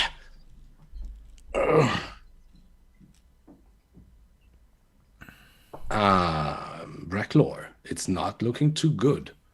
The So druid, Sasha looks like he's going to die, and how's Tajo looking? he made I've peace taken with 3 I've taken 3 damage. I'm okay. Oh, okay. So he was about to cast Charm Person on Ishka, but then he sees Sasha and he's like, "No!" And he's going to cast Firebolt again at the bad guy. Okay. That's a 16. A 16 at the druid. Okay, that hits through the bark skin. And that's 10. 10. Woo! Now this hurts. You see the twig creature getting. Where did you hit it? Describe where your firebolt, how it leaves your hand, what it looks like, and where does it hit the creature? Brackler is like casting it with his fingers and making it dance between the fingers, and then flaps with his wings, and then it shoots out and just burns it from the feet upwards. Okay. It waves its arms, no, as a black portal appears and it falls into it, leaving a trail of dust, smoke, and ashes as the crystal tunk lands on the ground next to Binzen, who's quite surprised about that effect from your firebolt that Binzen certainly has never seen. Instantaneously, Ishka, the effect on you stops as you see your bloodied friend in front of you. And it's Tajo. All right. So, seeing Ishka, do I see any visual that Ishka is sort of coming to their senses? I'd say yes. Ishka, how would you describe that? Yeah, Ishka is still raging. She's angry. She's confused. She doesn't know why she's trying to hit you. You kind of maybe get the sense that she's just going to carry on anyway, because if she was hitting you for a reason, she was probably justified in doing it. She just can't remember right now why she was. But she might not as well. Very well. In which case, as a bonus action, Tajo raises his hands. He kind of drops the censer that he's been waving around, and he opens his arms into almost like a warm embrace. And from deep within his chest, you hear, "Praise be to Eidos, whose power and reverence lies in all the wonders of the world. May your spirit flow into my humble friend, and though she may cut me down, I'll forgive her anyway." And I'm going to try and hug Ishka as a standard action with a big hug. And as my bonus action, I'm going to use Healing Word on Sasha.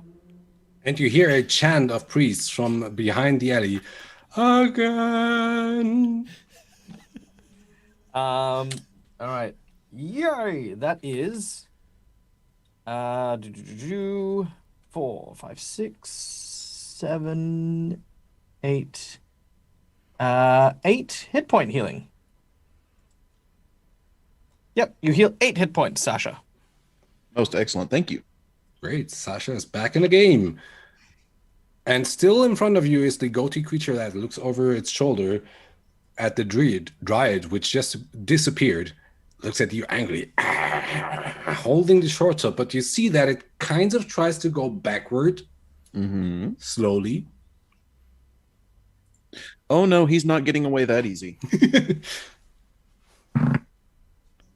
That is a roll of 11 plus 5 on my greatsword. That is an effective. Yep, 16. Yeah. So 2d6 plus 3.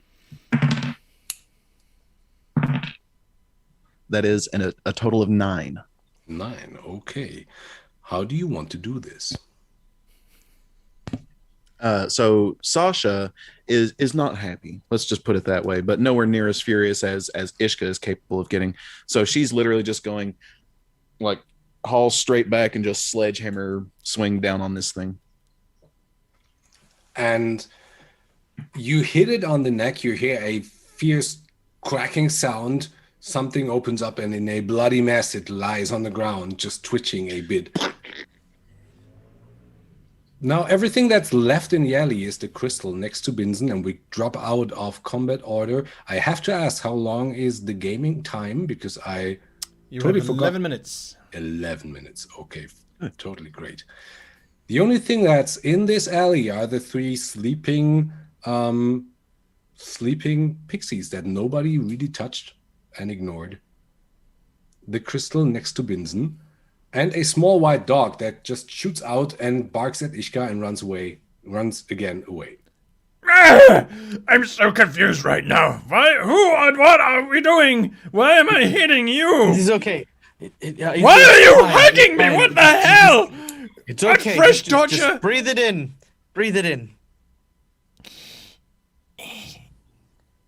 What are we doing? We're hugging. We're forgiving. Is she calm now? I think she's calm. I released my hug. Braxo, Binson, and Sasha, you see this intimate moment between Tajo and Ishka hugging each other. What do you like to do? Do you want to join in a group hug, or is there anything else you could imagine doing? Just because of Sasha's own paranoia, she tries to find some way, shape, or form to bind, or I know that they're small creatures, but the pixies, like, we don't know what they're going to do when they wake up. So Sasha's going to be just like, she has two of them, but we'll see. She can't hold the third one. Okay. Braklor and Binson. I just want to pick up the crystal. I want it to be safe. So. Okay. I'm worried that's my main goal right now. Yeah, like we fought so hard. And Braklor? Yeah, I'm also going to check out the crystal. Okay. You two see the crystal is totally fine while Sasha is tying up two of the pixies. Because you're not really harming them, they're still asleep. So you can tie up their tiny little hands and put them somewhere at the side of the alley, which you can do with the third one as well. Mm-hmm. Tajo and Ishka, while you finish hugging, you see that the brother Wulki is coming from the other side of the alley where you entered and saw the black dog, and looks at you. Did you get the crystal? Please lie. That was already the plan. It needs to be returned back to the crystal chamber. Else the wish is not effective. Oh, look. I'm gonna keep it Some hidden lovely behind. architecture. Tajo's going to examine the walls. Okay, well, he's not in his natural habit of his church, I'd say. So why not roll deception? I'm going to roll deception. Some hieroglyphics. Oh, geez. All right. That's a 12? No. Oh. He's like he did to Ishka, he's just looking at you. Oh, yes. This is absolutely a wall. Now, where is the crystal? Oh, sorry. No, I'm not. I'm sorry. Let me rephrase that. I'm not telling him to look at the wall. As the good cleric of non-deception and stealing from other churches, I am going and examining this wall all on my own because, wow, what fascinating sconces! While they try to steal the rare artifact. Ah, okay. So, well, he's just seeing you and Ishka, and then he gives you this, okay, he's mad, kind of glance, and looks at Ishka. Where's Yeah, it's wall. Look. Okay, we roll with that. You roll deception too, but though you're reeking, with natural disadvantage. Doesn't matter. Natural. It doesn't matter. Do I give him advantage because I'm looking at the same wall? Balance it out. I mean, maybe there's something there. Well, technically, you could say you're assisting each other in that crude, strange way. But because he had disadvantage and you gave him advantage, it's just like one roll and it's a 1. So, yeah, Ishka kind of like tries to inspect the wall, which is the worst effort of an actor ever done to a wall. She's still confused about the hugging. The others in the alley, Sasha, you tied up the pixies, Binson and Brackler. You have the crystal. It looks intact. It's like it's okay. Nothing torn or broken from that wild chase. And you hear Brother Wooki's voice from down there and see your friends starting to touch a wall after they hugged each other. He said it wouldn't be effective if we would use it outside the church, so should we bring it back? Could be lying. So Sasha is going to just stand behind the priest and just give Benson just the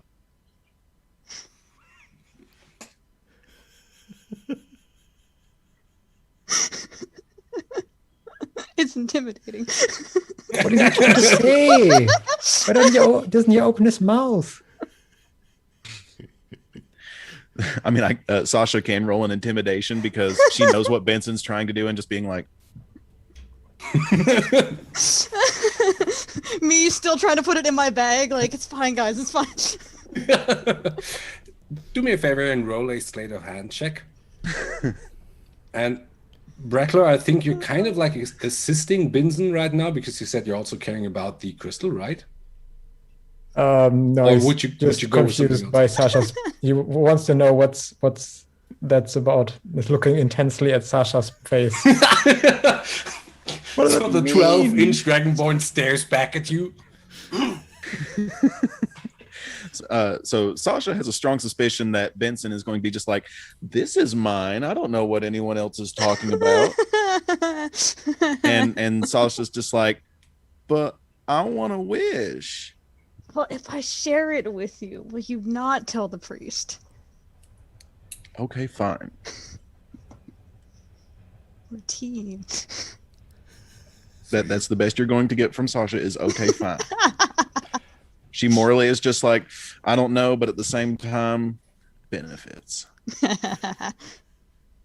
Okay, that's as much as you can get from her, so that's not enough for a support to give you advantage on the roll. So please roll me a sleight of hand check.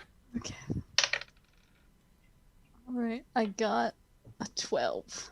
You got a 12. And Brother Wookie Uh-oh. comes from the side, glances into your alley, turns around, looks at the wall, and says, is that crystal here in the wall or what? And he starts looking at the wall over the shoulders of Ishka and Tajo because he totally missed to see you putting away the crystal. And after a while, you figure that Brother Wilkie will not find out where the crystal is because he and a bunch of priests are still looking at that wall while the bunch of you 5 go outside the city gate having a crystal, not knowing exactly how it works, as we end our little adventure for tonight. Lovely. Right, thank you very much. With 3 minutes to spare. There you go. All right, folks. So now, this brings us to the near finish of the show. All that remains now is for the players to have the very difficult task of scoring the GM in terms of how we feel that Stefan did today. And whilst they're going to be doing that, I'm going to play for you another video clip where I talk about the scores. If you haven't noticed, they are down below. All of the different things that we will be looking for and scrolling through. So give us a few minutes to put those scores together, and when we return, we shall reveal everything.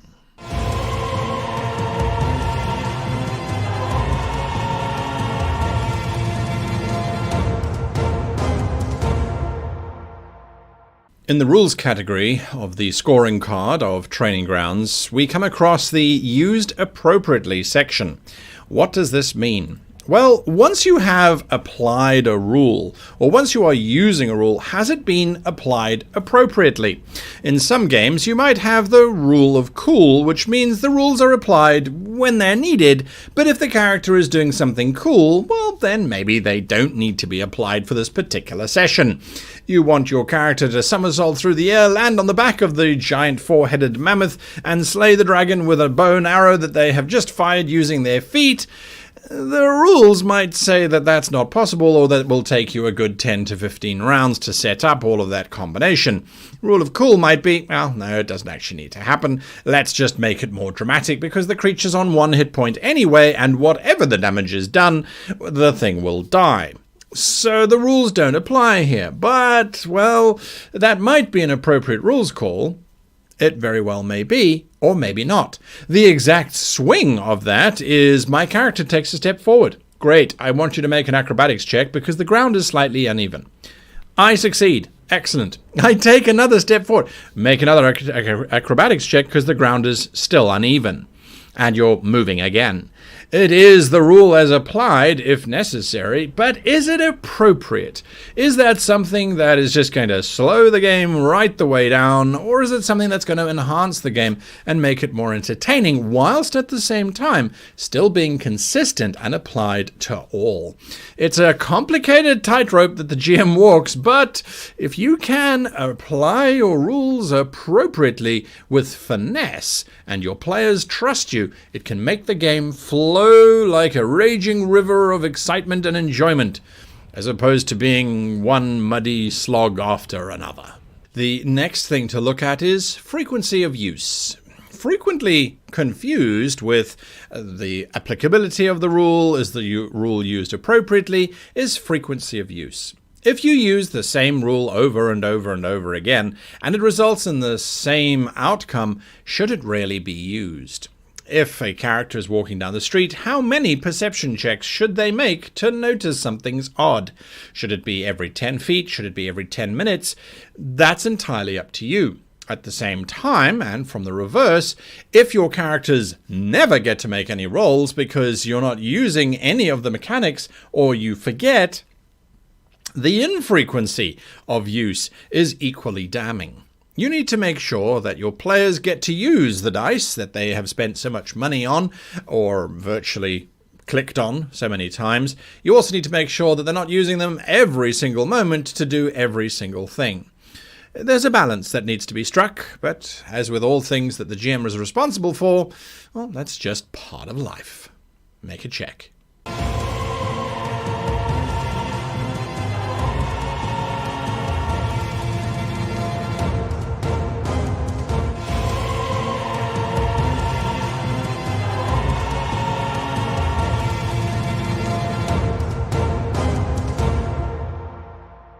On the Training Grounds scorecard, story has a lot of sections. The first section to look at is logical narrative. All too often as GMs we try to make complex stories, or at least events that our characters are going to experience. We try and make them convoluted, and it was actually the husband of the milkmaid's wife's brother's daughter's son-in-law's ex-dog owner's father that was the murderer. It can be a little bit too complicated. On the other hand, if it's absolutely mundane and straightforward, that could be a problem too. The bottom line, though, is that whether it's a straightforward story or a convoluted story, does it make sense when you look at it in its totality? The players are not going to know what's going on during the game, but by the time you get to the final moment where the adventure wraps up, it should make sense and not look as if some kind of crazy spider has crawled all over your plot points to try and connect them in random ways. There should be some kind of structure. Whether you put that in the planning phase or whether you make it up as you go along doesn't matter, as long as it makes sense. Oh yes, he did this, then she did that, and then this caused that, and then that caused that. That's what we're looking for when we look for narrative, logical sense-making. Unlike sentence, make I for you right now. We get the most interestingly difficult point to prove. Engagement or engaging narrative. Well, what does that mean? How do you make your narrative engaging? Hollywood hasn't figured it out after thousands and thousands of movies and millions of hours of television series. Something either grabs the audience or it doesn't. But as the GM, you can make sure that you're putting in as much effort as you possibly can to make your story engaging. Primarily, it's about making sure the players are asking, I wonder what's going to happen next, as opposed to going, oh my goodness, I know what's going to happen next, this is going to happen, that's going to happen, it's so obvious, it's absolutely boring and banal. That is what we want to avoid. How you actually do that, well, that's part of the mastery of being a great GM. When we look at the Training Ground scorecard, we see that pace is listed as one of the critical elements that will be scored, and pace falls under story. Now, pace is something that is incredibly subjective and very personal.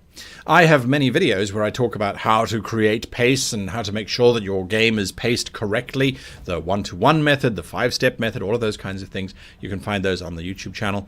Now, when we come to looking at pace, as a player, you are much more invested in the game than as an observer. As a player, though, you should never become an observer. If you are becoming an observer, it means that you're out of the game, you're watching what other people are doing. The pace is not fast enough to keep you in the game. It's slowed right down. That's not to say that a slow pace is bad. Sometimes it does happen, and for those quiet, intimate moments around a campfire, the pacing should be slow. However, during combat, the pacing should feel as if it's life or death. It should be paced up. There shouldn't be long pauses. If there are, the question to be asked is, are they coming from your fellow players, which is not the GM's fault to a degree, or is it coming from the GM who's taking so long to make their decision calls, to react, to use their NPCs to set up the scene? Pacing is a two-way street. Players and GMs interchangeably have control over the pace. However, the GM is ultimately always responsible for driving the game forward. And if they're not doing it, then maybe they need to score lowly so they can work on improving that score. Okay, we are back.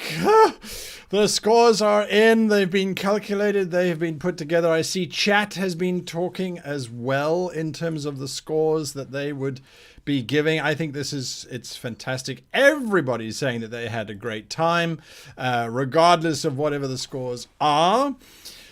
So I'm not going to drag it out. Let's go to the score. Here is your score, and they won't be able to hear you guys talk, but they'll be able to hear me talk. So there is your score. Fair application, 18 out of 25. Consistent application, 20 out of 25. Used appropriately, 19 out of 25. Frequency of use, 21 out of 25. Overall, pretty good results for your rules applications and your usage of that. I think that works really well. When you look at the story, you've got 18s and 19s and 17s across the board. I think obviously a big challenge is you've only got 90 minutes. What kind of story can you make? And if you think about it, we packed in breaking into a church, getting into the sewers, breaking out the sewers, and then having a combat. I think that went very well. So there are just points that you could look at in terms of pacing, as well as I think from a player perspective. I think a lot of your emphasis was on getting us through the adventure and not necessarily letting us explore through the adventure as we were going. That is a toss-up, and we are running a game in 90 minutes. So I think that is something to bear in mind as well. Otherwise, everyone was pretty happy with that. NPCs, you've got 17s, 16s, and a 19 in terms of the NPCs used correctly. I think the personalities, the descriptions were good, but I think what we could look at there is making them more distinct. I know I personally sometimes had difficulty following how many things were where and that sort of thing. But again, that simply could be a case of just making sure each character is a little bit more rounded in your description, giving them a little bit more love, a little bit more time. From a style perspective, it's pretty much 18 an average. Your descriptions were good. Your engagement was great. You used senses. I think there's maybe a little bit more room in there. Although I think you described the sewer very well. Table management, your highest score there, time management, 23 out of 25. That's almost full marks. It means you're really good at table management, time management, I should say, from keeping things on track. That's really good. Equality of time could be something to look at. I think some people were waiting a little bit while other things were happening. But again, it's the first time you've played with us, so it's also difficult to know how to handle your players. So there are your scores. I think that is absolutely fantastic to get. And I think everybody, did you guys have fun playing in Stefan's game? Yes, Michael? absolutely. Oh, yeah. Yeah, Totally. definitely. All right, good. So yes, I think we all had a lot of fun. You know, it's so rare that you get a bunch of players around a table. We clicked quite well. I thought we were playing off of each other to our strengths and things, and to have a GM who allowed us to do that, as well as to take us on this whole journey, was fantastic. So looking at the responses, everyone's saying, yep, great job, Stefan, well done. And the players had fun, and we all did too. That's from Kirk Hasty on YouTube. Jay Walker says, needs to strengthen his NPCs, but maybe give them a bit better AI, artificial intelligence, maybe have those reactions. I think what Jay is saying there, I almost resonate with in terms of the reactions of the priests and things. Again, you didn't want to muddle it up. You didn't want it to kind of get in the way. If I could really quickly on that one, I would Yes. also like to point out, in case people weren't aware, that our GM for today is bilingual. And while I normally am also very critical of that exact same thing, when we are using a language that we say don't necessarily commonly use all the time, trying to make those distinct personalities with the use of our different tones and voice and stuff like that becomes its own challenge. So there's a little bit I can give to that in terms of, I mean, I reckon the game, if it were run in German and every one of the players was German, I think there's a stronger suit in that. Absolutely. There is a question that's come through. We've got a few minutes. If you do have questions, just type the word question in caps lock in front of your question. AK Writer asks, did Stefan have any chance to communicate with his players before the game? Stefan, go ahead and answer that question. Well, like we are in a we had a Discord room, but we really didn't talk about anything at all. I know that like the question for session 0 came up, but we said that there will be no session 0, and I just got to get to know this lovely bunch of people, -1, because Gabe was just like, I had 30 seconds to get to know Gabe, and all the others for 30 minutes before we started to play. And in those 30 minutes, we were doing technicals. We were trying to figure out stuff. So I would say you had very little chance to speak with any of us. None of us had spoken, I think, in person really before then. And yes, Gabe got thrown in literally, well, as you saw at the beginning of the show, whilst I was talking. So there was very little time to prep anything. And I think that, again, is just indicative of the game. I'm just seeing if there are any more comments. Gakukon or Garçon, I'm not sure, says no session 0. You played in hard mode. Eric says, how long has Stefan been playing TTRPGs as a player prior to their first time GMing? How long have you been playing before you started GMing? To be honest, I played in just a couple of games because I'm like, oh, you bought a Players and Dungeon Masters guide, you're going to be the DM forever kind of person. I got to play in some games, but if I just count that all together, it would be like 1 or 2 years or 3 years, maybe. Is this your first game GM'd in English, or have you had experience before? That was my first game that I ever played in English. Oh, I DM'd in English. And from now on, you are always going to include dryads in your game. Absolutely. I'm going to overthink that one, I guess. That was just, I shot myself into the leg with that one. Extreme Sai asks a very valid question. How do you feel about your scores? I feel great. I do absolutely understand that with the NPCs, and though I appreciate that you pointed out me being bilingual, I applied for this show, so I totally accept that there is room to improve that, and I could also transport that into German, even though it's probably easier to do some accents. That's not the only thing to do a character or to present it being more memorable. So therefore, I have to overthink the things I did. That's why I'm here. And for the next session, try to improve on that perspective, I think.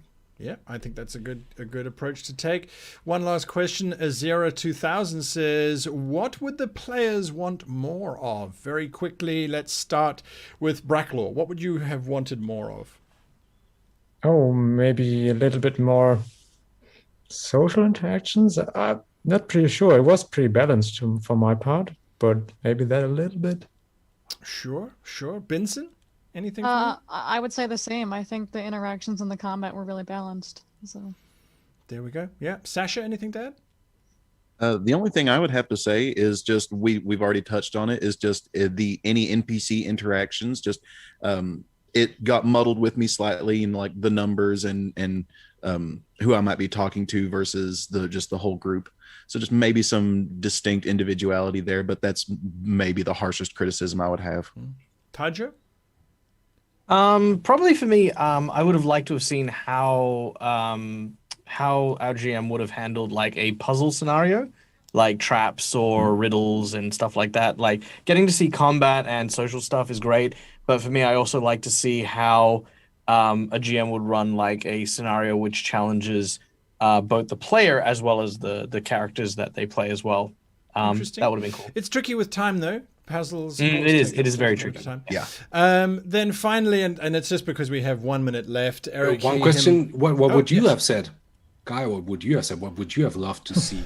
Oh yeah. I would have liked to have played for 3 hours, personally, just because I think that everyone had such interesting takes on their characters. I wanted to spend more time talking to the characters. I love a good... I thought it was a heist, so let's try and steal the thing. I really liked what you did with the write-up. I literally gave you a little paragraph. You took that and turned it into something else. I liked the festival and stuff.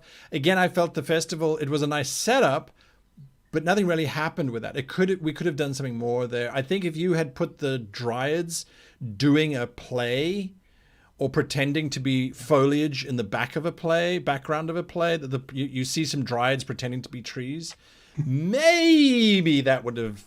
But I mean, that's finessing, and that's me with 2020 vision, right? Looking back. So the last question, and I think this is important, we're going to take it very quickly. Eric Hehem, level 3, says, was there anything in particular that you, the GM, found as an unexpected challenge during the session? There I'd go with the social interaction in the beginning, because I definitely planned it differently. I thought it'd be like obvious that one of the barbarians was kind of lactose intolerant. You could get him to run away, and the other one was looking at his friends, because one of them, you could have figured that out, that it's his son and he's caring about him. And if you messed up with the dwarves, who are the dwarftet playing Berber tone music, and the Barbarians, who are playing aggressive style music, and getting their fan clubs against each other, that would have caused a mess, and the other one ran away. That was my intention. But then Tajo came up with the wonderful plan of the command, and before Ishka could turn it into a carnage, I thought I'd roll with that. So I go with that one. That totally went different to what I expected. Nice. Excellent. Well, we're out of time. Sorry, Michael. No, I was just gonna say that I'm glad the barbarians weren't allergic to shellfish after all that. Who knows? A big thank you to all of my players. I'm a player now too. How do I end this show off? A big thank you to my fellow players for taking the time to play in the game this evening. A big thank you to all of you for being part of this. And of course, a gigantic thank you to you, Stefan, for being the first GM out the gate. We will see Stefan next week as he returns to hopefully improve some of those scores and see how he does in another 90-minute session when I'm joined with another group of players as we continue to play in this remarkable game. Thank you to all of you for watching, for staying with us, and for commenting and sharing your thoughts. It is fantastic. So until next week, all I have to say to all of you is goodbye and happy gaming.